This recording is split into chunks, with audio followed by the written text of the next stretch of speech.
Number 4 ہے the end of انارشی، انتشار کا خاتمہ، کہ اس کی جو امپورٹنس آف چارٹر آف مدینہ ہے اس کے اندر چوتھا پوائنٹ ہے انتشار کا خاتمہ. It put an end to the prevailing anarchy. اس مدینہ چارٹر نے اشتعال انگیز جو انتشار تھا عرب کے لوگوں کا، اس کا خاتمہ کر دیا. انتشار کا مطلب ہے پھیلاؤ، کہ وہ جو ایک نہیں تھے، وہ ایک دوسرے کے مخالف تھے، وہ پھیلے ہوئے تھے، اور وہ جو مشتعل تھے، وہ غصہ تھے، وہ بلا وجہ کے آپس میں لڑائیاں جھگڑے کرتے تھے. اس انتشال انگیز انتشار کا اس نے خاتمہ کر دیا. And protected the life, Liberty, property and religious freedom of all people included in the occurred, کہ معاہدے میں شامل تمام لوگوں کی اس نے حفاظت کی. مدینہ چارٹر نے ان کی زندگی کی، ان کی آزادی کی، ان کی املاک یعنی پراپرٹی کی، اور ان کی مذہبی آزادی کی حفاظت کی. کہ کس طرح سے دیکھیں، اب جو ان کا انتشار تھا، آپس میں لڑائی جھگڑے تھے، وہ جب ختم ہوئے تو ظاہری سی بات ہے جنگیں ختم ہوئی تو زندگی کی حفاظت ہوئی، زندگی کی حفاظت بھی ہوئی. اور جب پہلے جنگوں کے اندر کوئی شخص قتل ہو جاتا تھا تو جو اس کا مال ہوتا تھا، فار ایگزامپل اس کی جو زرہ ہے، اس کی تلوار ہے، اس کے پاس نیزہ ہے، یا اس کے پاس جو کوئی بھی ہتھیار وغیرہ جو کچھ بھی ہے، وہ جو ہے وہ قتل کرنے والے کے حصے میں چلا جاتا تھا، اس کو مل جاتا تھا. ٹھیک ہے، تو اس طرح سے یہ اس کی املاک بھی ہو گئی، اس کی پراپرٹی کی چیز جو ہے وہ بھی دوسرے کے پاس چلی گئی.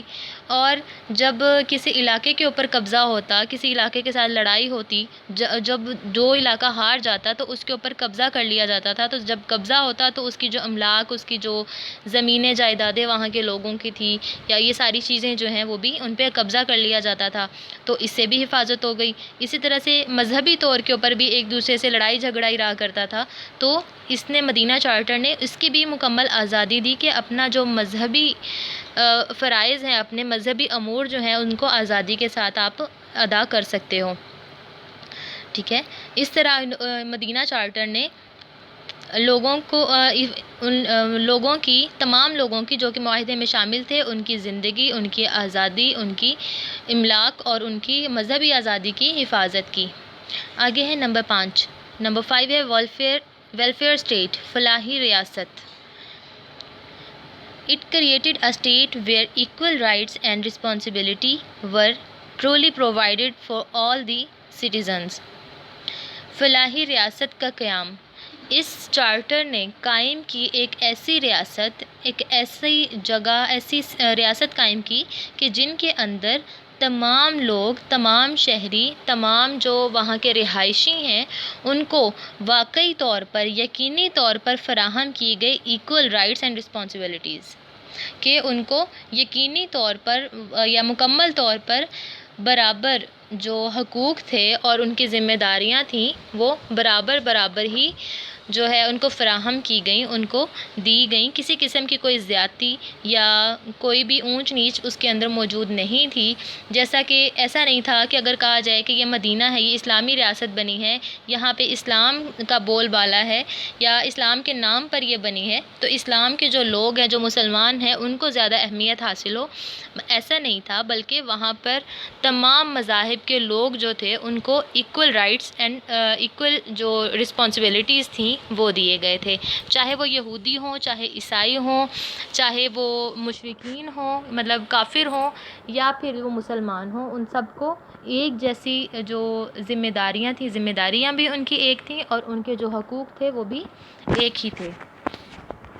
اس کے بعد ہے نمبر 6. پریچنگ آف اسلام، اسلام کی تبلیغ اسلام. The Islamic state found in Medina represented the judicial system of Islam. یہ جو اسٹیٹ آف مدینہ ہے، مدینہ کے اندر جو ایک اسلامی ریاست قائم ہوئی، وہ نمائندگی کرتی تھی اسلام کے عدالتی نظام کی. اسلام کے عدالتی نظام کی یہ اسٹیٹ جو ہے، مدینہ اسٹیٹ، یہ اس کی نمائندگی کرتی تھی. کہ ظاہر لوگوں کو یہ بات پتہ چلتی تھی کہ پہلی اسلامی ریاست جو قائم ہوئی ہے وہ قائم ہوئی ہے مدینہ کے اندر.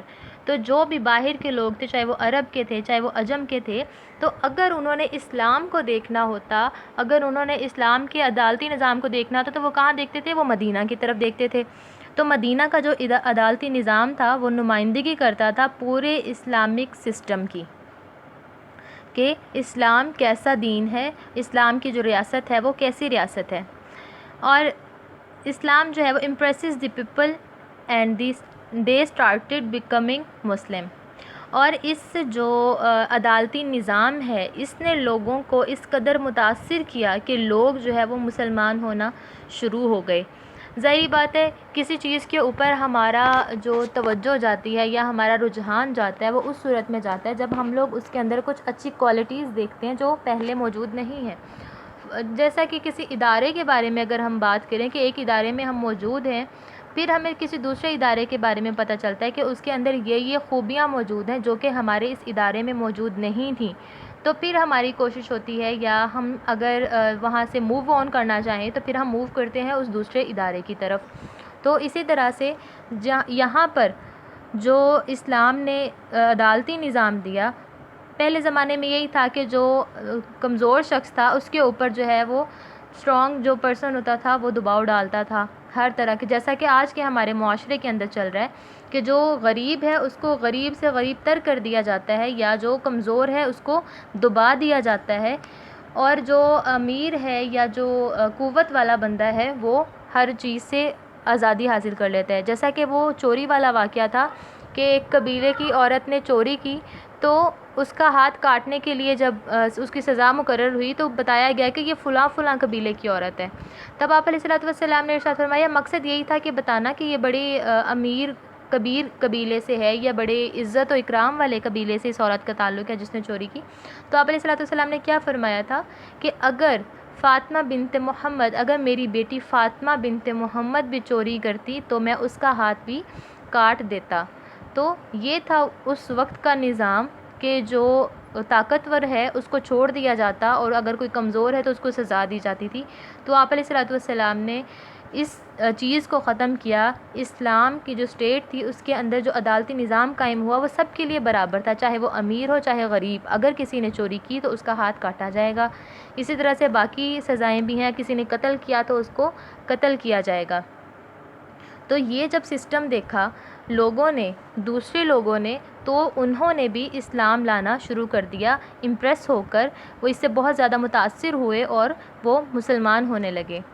اونلی ان 11 ایئرس، صرف 11 سال کے عرصے میں its area increased from 150 kilometres to 1500,000 kilometres, کہ 150 کلومیٹر سے 1500 سے وہ جو 1500,000 جو اس کا رقبہ ہے وہ بڑھ گیا۔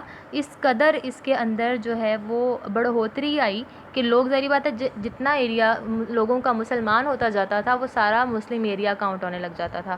تو اس طرح سے یہ جو رقبہ ہے یہ بڑھ کر بہت زیادہ ہو گیا صرف 11 سالوں کے اندر، کہ ہر سال کی جو اس کی ایک ریشو تھی وہ بڑھنے لگ گئی اور بہت زیادہ بڑھتی ہی چلی گئی۔ یہ تھا چارٹر آف مدینہ کی امپورٹنس، ٹھیک ہے۔